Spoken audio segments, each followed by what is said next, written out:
for most people, there's going to be in their life, there's going to be some time where they're going to realize that, hey, I'm actually meant for more. Okay, some one of these times could be like something tragic. It could be something as tragic as losing like your mom, or losing like a family member, or be something just so simple, right? Something about like you just heading off like a different direction than your friends. Okay, I mean, it could be anything, but there's going to be something. If you are destined for success in this life, there is going to be something that is going to trigger your mind into believing that like this is what I was meant for. Like, I not just like the whole success aspect, but in the aspect that you were meant for something different. You're meant for something big in this life, okay? Because there is a reason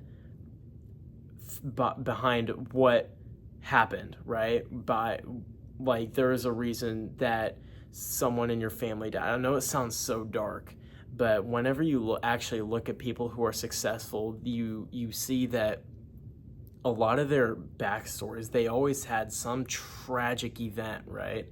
um like, losing their mom, and or losing their dad, right? That's probably more common. And then having to help their mom out and realizing that, hey, like they need some money to help out their mom and give her the life that she's always wanted to have, right? To retire and buy her whatever she wants, right? I think that's a common one where even you look at successful people. But I think nowadays, I think people look more to the aspect. I think the whole like hookup culture has brought upon this whole breakup culture, as I like to call it. And it's that, a lot of these guys who are actually like starting to make a name for themselves, they have this dark motivation behind them, and it's usually a breakup, right? It's usually this girl who had cheated on them, and in some pretty bad ways, right? We don't need to go into that, but I mean, that's where you see people ascending into the highest version of themselves, right? And that's just what we see nowadays. But it ties back into the whole thing that like that was one thing that made them realize it's like, I'm meant for more. Okay, but I want to lean more into the side that something so big is going to happen in your life, because that's kind of how God designs things. Okay, God, if you are open to God and His like will for you, I'm not gonna make this all about religion. Okay, just bear with me. But if God He has a will for everybody, right? He created you for a reason. So once you're open to that, He's gonna let it be known to you what it is that He wants you to do, right? And some ways, in most ways, especially if you're meant for something big, right, you're gonna let it be known. Okay, so I'm gonna actually go into like my own personal like, whenever I finally realized that, like, all right, sorry about that, I had to fix my iPhone storage is full, so it stopped the video. Anyways, what I was talking about was that I was actually going to go into my own story on how I actually figured out that I was meant for something huge, right? So it'll be quick. I won't really try and go off on too much of a tangent here, but it's going to be very valuable, and it's going to tie into the end of everything, so stick around.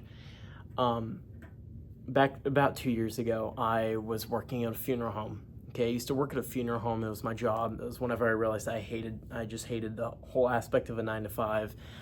Realized that early. Anyways, off topic. I worked there, and I had to show up, and it was a job where I showed up in a suit and tie. I mean, I dressed nice. It was very formal, very casual. And what I would do was, I would serve for funerals and visitations and stuff like that, drive around the hearse, right? So there was this one day where I had to go drive about like 45 minutes away inside in the hearse, right? The company coach, the vehicle, that they have the dead body in the back. It's called the hearse, right? I had to take that 45 minutes away to this funeral that I had to go work. So I worked there, and it was a very hot day. Very, very hot day. I hadn't had much water to drink that day, neither food to eat. So me sitting 90 degrees outside, in a full suit with not much food or water. I mean, of course, I was a little delirious. And after the funeral had gotten over, I really just tried to go home, right? I was just racing home inside the hearse whenever I was done. No dead body in the back, of course, no casket, no nothing, just me in the car. And the road that I had taken to get home it was a highway. It was a 2-lane highway, but it had been known for being a very, very dangerous highway, and it was anything but straight. There was just hills and twists and turns, and the speed limit was 60 miles an hour. So I mean, crashes happened on that road. So nevertheless, I was coming back from that funeral that I had went to go serve. A very hot day, and I was hungry and I was thirsty. I just really wanted to get home. And as I'm driving, I suddenly pass out. Okay, as I'm on this highway driving with all the twists and turns and everything, with cars coming by, not to mention that it's a very busy highway as well. Cars are coming my way. I am passed out in the driver's seat, no cruise control on, just driving. Not knowing where I'm going, but I'm blacked, right? And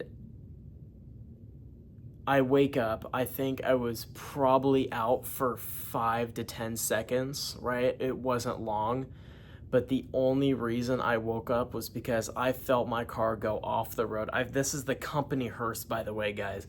I felt it go off the road, and on the each side of the highway, it was covered in forest, in trees and bushes and everything, okay? So as I was waking up, first of all, I woke up to a car coming straight my way. I had crossed traffic. Okay, so picture this. I was going in this lane. Here's the other lane. As I had passed out, I had crossed traffic as I had passed out, risking my life because cars were coming that way, but thank the Lord, no cars were coming at that time. And I had crashed the car because I had woken up, I was driving off the road, and I was like, oh shit, right? So I had to slam my feet on the brakes, and I was going everywhere. It was a hill as well, so I drove it into a ditch, and I had gotten caught up in bushes. I didn't run into any trees or boulders or cars or anything. And essentially it had been truly like the best case scenario in my situation. Nevertheless, I had passed out again after that. Okay, I passed out again. They pulled me out of the car. Cops and state police were all over it. I had an ambulance ride to the hospital because I had suffered from, I don't know what it was. It was dehydration in the end. That was the main problem. I was so dehydrated and I had a lack of food, and I was so hot that I just passed out, right? I mean, it's simple, right? But I had also, whenever I had realized that I had crashed, I suffered from, I think, like a severe anxiety attack, which caused me to pass out again. And I was like, I remember as I was waking up, trying to get that car off the road, I was just like frozen. Like I couldn't move. My heart was racing because I was like, what the hell are they going to do to me? I just ruined the company hearse that they carry literal caskets in, right? And, you know, as the state troopers are pulling me out of there, I don't really remember much because I had been blacked out, but all I remember was that I had not just the state troopers, not just the cops, not just the people in the hospital, the ambulance, but everybody tell me that I shouldn't be alive because, I mean, I shouldn't, right? I had crossed traffic, passed out, 60 miles an hour, 60 miles an hour, crossed traffic, woke up, drove the car into a ditch on a curvy highway, right? Coming up on a hill, so any cars coming my way, I would have been screwed. It would have been a head-on. I would have died instantly, okay? There has never been a situation like that to this day on that highway. And they said I shouldn't be alive, okay? So it was truly, I mean, an insane thing. I ended up being fine, okay? I went to the emergency room. I ended up being fine. I was gone. I think I spent like 5 hours in the emergency room. They were just running tests, saying everything, and it was just dehydration and an anxiety attack in the end. But I ended up being fine, and no problems to this day, of course. But that ended up being it for me, because whenever I had realized that, like, I really shouldn't be alive, first of all, and second of all, other people told me that, that was the moment for me, was when I was like, yeah, like, I'm meant for something more. Because I wasn't a big fan of my job, right? I wasn't a fan of the funeral home. It was fine. It was definitely different. Like, it was a different job for an 18-year-old boy, right? Or no, I would have been 16 at the time. It was different. Actually, I might have been 17. Anyways, I'll shut up about that part. It was different, and I ended up quitting. I think a few weeks later, because I just couldn't do it anymore, and I got a better job. But that's besides the point. That was it for me, though, guys. That was it, okay? And I'm making this video to tell you that you might have something like that as well, okay? You might have some instance in your life that has made you just snap and finally, like, wake up in a sense and realize that you are meant for more, okay? You are destined to do something great in this life, and you're not meant for this mediocrity that has been just laid out into culture, okay? And like I was gonna say earlier, I had always wanted to become successful. I always wanted to, like, ever since I was a freshman in high school, I was following Andrew Tate. He literally changed my life. This is how all of this started. I'm not going to go too much into that, but he was the one that started everything. And I mean, I had been on this grind, like this, if that's what you want to call it, since I was 14 years old, listening to Andrew Tate, listening to David Goggins, and like improving my life, right? And I realized that, like, I need to become financially successful. I wanted to work for myself. I hated the aspect of a 9-to-5 job, and I was just so, like, my mind was so ahead, and I just realized the everyday things, and it's like that's not going to be me, you know? I'm going to be different. I'm going to become successful, right?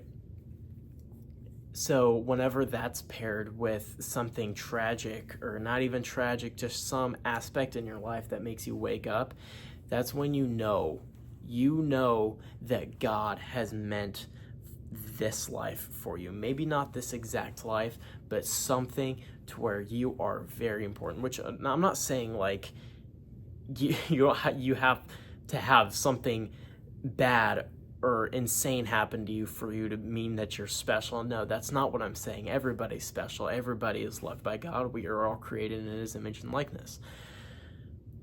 But just for those people who have experienced something like that, a breakup, a loss, a near fatal incident where you have almost died, but you were somehow saved by God. I mean, there's really just no explanation for why I was saved, or why I shouldn't be here talking to the camera right now, why I should be 6 feet under.